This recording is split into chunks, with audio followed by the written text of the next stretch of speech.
Hello everybody, I am Lavina, I am C final student.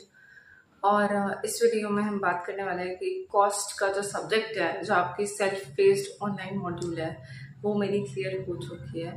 सब वो कैसे किया एंड क्या क्या मतलब क्या क्या चीज़ें पढ़ी, बिकॉज लेक्चर तो मैंने लिया नहीं था। सारी चीज़ें यूट्यूब पे अवेलेबल थी। तो पहले मैं बता देती हूँ, पहले आपको प्री रिक्वेस्ट है कि उनके लेक्चर्स जो LMS ICI करके वेबसाइट पे है, वो सारे आपको लेक्चर्स देखने हैं। आप फास्ट नहीं हो सकते लेक्चर्स, और आपका फेस देखना बहुत ज़रूरी है, ठीक है? नहीं तो वो लेक्चर्स नहीं, मतलब प्रोग्रेस नहीं होगी। तो आप ये जब लेक्चर्स ख़त्म कर लेंगे, उसके बाद सारे लेक्चर्स, हाँ, ऐसे 40 आवर वाला मैं कुछ नहीं बोल रही हूँ, मतलब जितने भी लेक्चर आर के हैं वो सारे आप ख़त्म कर लोगे तो आपको बुक सीट का ऑप्शन दे देगा दूसरे पोर्टल पे, SPMT ICI करके, ठीक है? मैं वेबसाइट डिस्क्रिप्शन में डाल दूँगी। उसके बाद आप सीट बुक कर सकते हैं और एग्ज़ाम सेंटर चूज़ कर सकते हैं। आप पढ़ना कैसे? So first thing is lecture. तो ICI वाले अगर आपको समझ आ रहे हैं, बहुत अच्छी बात है। अगर नहीं तो आप अतुल अग्रवाल सर के आप रिविजन लेक्चर देख सकते हो, उससे आपको समझ आ जाएगा कॉन्सेप्ट, ठीक है? फिर कॉन्सेप्ट समझ आ गया, उसके बाद एक बार मॉड्यूल रीड कर लेना, एक बार रीड कर लेना एटलीस्ट। और उसके बाद जितना मुझे रियलाइज़ हुआ है कि प्रैक्टिकल क्वेश्चंस कॉस्ट में ज़्यादा इम्पोर्टेंट है। स्टार्टिंग में मैंने सुना था कि थ्योरी आ रही है, 50-50 का रेशियो है, तो मैं थ्योरी बहुत अच्छे से कर गई थी, क्योंकि CSE स्टूडेंट होने के नाते हम रटना तो सीख चुके हैं। बहुत अच्छे से रट के गई थी। उसके बाद कॉन्सेप्ट्स भी पढ़े ही हुए थे, पर मैंने थ्योरी पे ऐसे ज़्यादा फोकस किया था। और एग्जाम में प्रैक्टिकल आ गए थे, मोई मोई क्या ही होगा। फिर उसके बाद प्रैक्टिकल मेरे पेपर में ऐसा था कि 70-30 का रेशो था। 70% was practical and 30% was only theory, वो भी कम, लाइक 20% होगा थ्योरी, ठीक है? तो अभी मैंने आपको बता दिया कि कॉन्सेप्ट कैसे करना है अतुल अग्रवाल सर के रिविजन लेक्चर से। सेकेंड थिंग, इम्पॉर्टेंट टॉपिक्स आपको एक तो संकल्प सर हैं, वो उनके रिविजनल लेक्चर्स आ रहे हैं, जो भी इम्पोर्टेंट कॉन्सेप्ट है उनके एक बारी मैं भी बता दूंगी। और जो CA वैभव बंसल सर है, उन्होंने एक लिस्ट बनाई है इम्पॉर्टेंट टॉपिक्स की, आप उसको रेफर कर सकते हैं। हाँ, पर जो आप इम्पोर्टेंट टॉपिक्स रेफर कर रहे हो, उसमें आप ये मत गलती करना कि इसमें बस थ्योरी टॉपिक आ सकता है। मतलब उनके जो भी इम्पोर्टेंट टॉपिक लिखे हैं वो मैक्सिमम थ्योरी है, पर उन्होंने उन थ्योरी क्वेश्चन के भी प्रैक्टिकल थिंग निकाल के उन्होंने क्वेश्चन खुद बनाया, कभी दो कॉन्सेप्ट मर्ज किया, तो आपको कॉन्सेप्ट की क्लैरिटी होनी चाहिए और प्रैक्टिकल क्वेश्चन करना है, ठीक है? उसके बाद मैंने आपको तीनों टीचर्स बता दिए, कॉन्सेप्ट क्लियर हो जाएंगे अतुल अग्रवाल सर से, वैभव बंसल सर आपको इम्पॉर्टेंट टॉपिक्स, और संकल्प सर की MCQ बुकलेट है। मेरे को इतना लगा कि वो थ्योरी क्वेश्चंस के लिए अच्छी थी।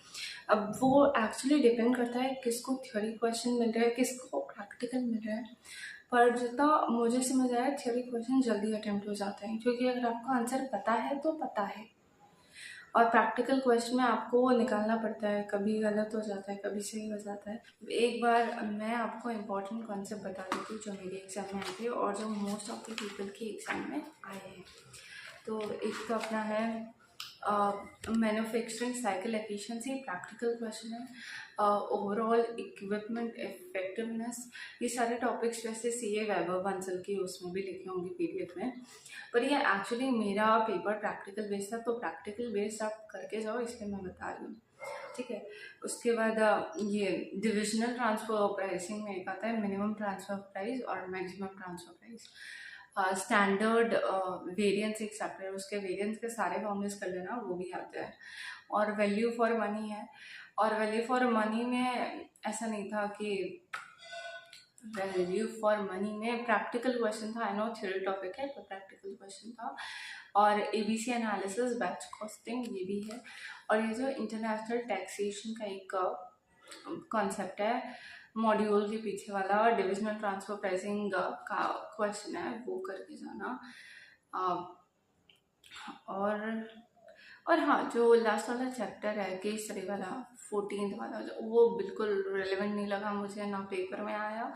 ऐसा है कि उसमें केस स्टडी तो दी हुई है और इतने लंबे लंबे आंसर है और क्वेश्चन तो 2 मार्क का ही है, तो वो नहीं आया है। और पोटर्स 5 फोर्सेस और कैनो मॉडल भी इम्पॉर्टेंट है। अगर आप MCQ टेस्ट दे रहे हो तो फर्स्ट ऑफ ऑल आपको क्वेश्चन फर्स्ट से स्टार्ट करोगे। बेसिकली फर्स्ट क्वेश्चन कैसा भी हो, मतलब डरावना कैसा भी हो, चांसेस नहीं है आपको पहली बार में आ जाएंगे, पर उससे फ़र्क नहीं पड़ता, हो सकता है 5वां क्वेश्चन आ जाए, क्योंकि हर एक क्वेश्चन का सेम वेटेज है। तो अगर किसी क्वेश्चन में बहुत लंबा टाइम लग रहा है तो पहले वो क्वेश्चन कर लो जो जल्दी जल्दी हो जाएंगे। जैसे एक केस स्टडी है जिसमें 5 क्वेश्चन है, पहले तो आप क्वेश्चन रीड कर लो। क्वेश्चन रीड कर लोगे तो आपको आधी चीज़ें आंसर क्या देना है वो वैसे ही समझ आ जाएगा। अगर नहीं आ रहा है तो आप केस स्टडी कर लो, ठीक है। और अगर थ्योरी क्वेश्चन है तो एक बार ही में आ जाएगा, तो पहले वो चीज़ें अटेम्प्ट कर लो जिससे आप पास हो जाओ। और मेरा स्कोर था 62। और एग्ज़ाम में आपको समझ तो आता नहीं है कि कौन से आंसर सही है कौन से गलत हैं। आप तो बस ट्राई करते हो जो आपके हिसाब से सबसे सही है वो आप डाल देते हो। तो फर्स्ट के हाफ एन आवर 1 आवर में ऐसे करना जो इजी है, जो आपसे पहले बन रहे हैं वो कर देना। फिर उसके बाद सारे केस स्टडी अटेम्प्ट कर लो। अगर तो उसके बाद आपने केस स्टडी बाकी की बची हुई अटेम्प्ट की, अगर कोई लंबा क्वेश्चन आपको आ ही नहीं रहा है, उसका वेटेज कम है, अब दूसरे क्वेश्चन पे फोकस कर सकते हो। अगर आप प्लीज़ पढ़ के जाना, क्योंकि ऐसे मत सोच लेना कि कॉज इंटर में पढ़ा था तो आपका ऐसे ही आ जाएगा, नहीं। चैप्टर्स अलग हैं, करिकुलम अलग है, क्वेश्चंस अलग है, क्वेश्चन पूछने का तरीका अलग है। तो आई होप आपको समझ आ गया होगा कैसे चालू करना है, ख़त्म करना है। इतना टेंशन भी नहीं लेना है, आराम से हो जाएगा। हाँ, बस पेपर देते हुए टाइम टेंशन आता ही है, पर जस्ट लेट इट बी, क्योंकि वो सबके सेम ही हाल होते हैं। और कैलकुलेटर लेके जाना, रफ पेज वो आपको देंगे। और या दैट टाइम से थोड़ा सा पहले पहुंच जाना। एडमिट कार्ड, आधार कार्ड लेके ही जाना है। आधार कार्ड इन सबकी, मतलब ऐसे फ़ोन में मत लेना, एग्ज़ाम देके शांति से आ जाना, अच्छा रहेगा, पेपर लोड नहीं लेने का। और thank you so much for watching this video. If you have any more queries, description box जिंदाबाद। और बाकी हाँ, मुझे पता है मैंने थोड़ी ज़्यादा ही बहुत टाइम बाद एक्चुअली वीडियो बनाया है,